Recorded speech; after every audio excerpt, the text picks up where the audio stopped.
Hello everyone, I am Dr. Chikanguynia. Today we are going to discuss monsoon fevers. Because of the monsoons, there could be contamination in the water, contamination of the food, there could be mosquitoes breeding in and around the area. All those things can cause lot many diseases. The major common one are the bacterial diseases like typhoid, like leptospira because of the contaminated water. There could be viral diseases. There could like dengue, chikanguynia, malaria, or the general viral diseases causing the sore throat. There could be fungal diseases because of the wet and humid environment. There could be toe fungal, nail fungal diseases. There could be intertrigo. There could be lot many we will discuss in the detail. And there could be allergic diseases as well because of the change of the environment and humidity.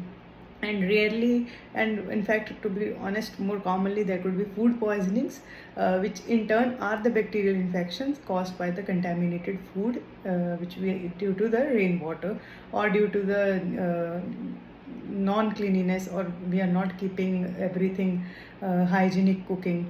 So it's better to avoid all the roadside or the outside food and always eat well cooked hot food at home, specifically in the monsoon time. Wear covered clothes to prevent mosquito bites because the dengue season is on the peak. And for the other infections, we need to drink all the safe water, that is the filtered water and preferably boiled water. For further queries or any questions regarding the details, you can feel free to directly contact me on the given numbers. We are going to discuss every detail of the diseases I've mentioned, their symptoms, their treatment options, how to get tested, when do you need to consult a doctor, all these things in the upcoming PPT.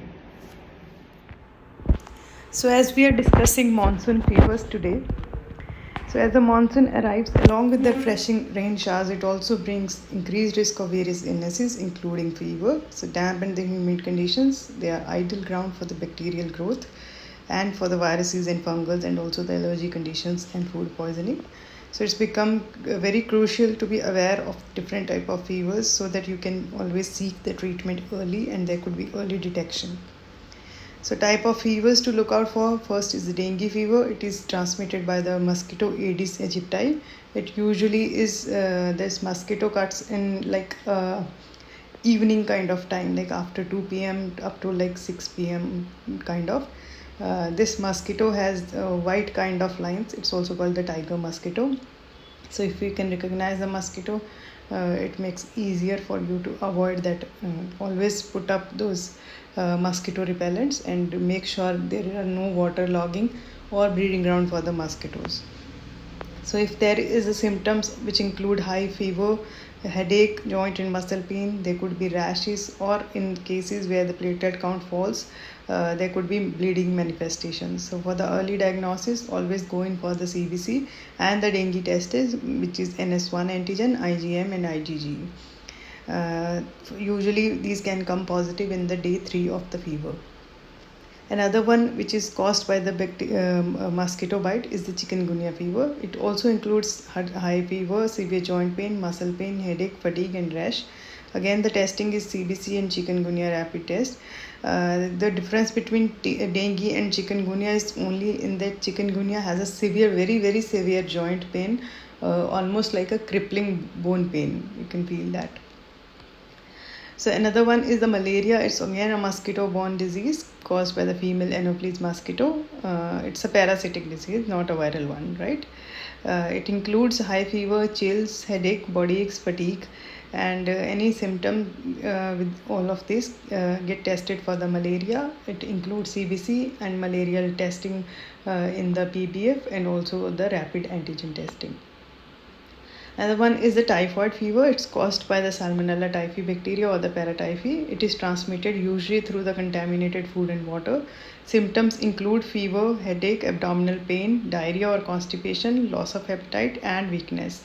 It could be a very prolonged kind of disease with a mild infection initially, and if not treated, it can lead to the carrier state. So a person can be a carrier for the typhoid for a long time. So it is very, very important to seek medical attention if you get these fever or these symptoms, and get tested for the typhoid. You can get CBC, Vidal test, typhi dot, or the blood cultures or stool cultures, All these are very important, and it is really important to take the antibiotic complete course so that you get rid of the typhoid completely, because prolonged carrier state can also lead to the typhoid ulcers in the intestine. So it is really important to get it tested, get diagnosed, and get then completely treated. So next is the sore throat, which can be viral or bacterial more commonly. Symptoms include fever, sore throat, change in voice, etc. I have a complete PPT and a complete video on it already on the YouTube. Link is already mentioned here. Feel free to see that PPT or the video and get to know all kind of sore throat, what are the causes, symptoms, how to get treated, what are the diagnostic things available. All those things are in detail available. Another one is the leptospira. It is a bacterial infection caused by the contaminated water. Its symptoms include high-grade fever, headache, muscle pain, chills, nausea, and vomiting. Nausea and vomiting are very exclusive to leptospira. So testing is very important. We get a urine test for the leptospira. And there are antigen antibody testing available as well. So early treatment and antibiotic treatment is very important to prevent the complications, and it can lead to even death. So it's very crucial that you, if you have any symptoms, get tested at the earliest. So another are the viral fevers. Apart from the viruses given by the mosquito bites, there are other viral fevers like the common one, which can cause severe fever, sore throat, cough, running nose, body aches, fatigues. These can be tested or can be ruled out with CBC, and also from the other bacterial fungal infections.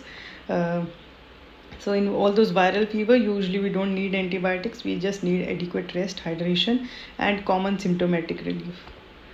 There could be fungal infections because of the humid environment. More common is the athlete foot or the tinea pedis. In between the toes, you get the fungal infection. There could be ringworm, which is called tinea corporis. There could be jaw itch, which is in the groin area. There could be nail fungus, which is called onychomycosis, candidiasis, aspergillosis, which is a mold. It can weaken the immune system and it can cause respiratory infection.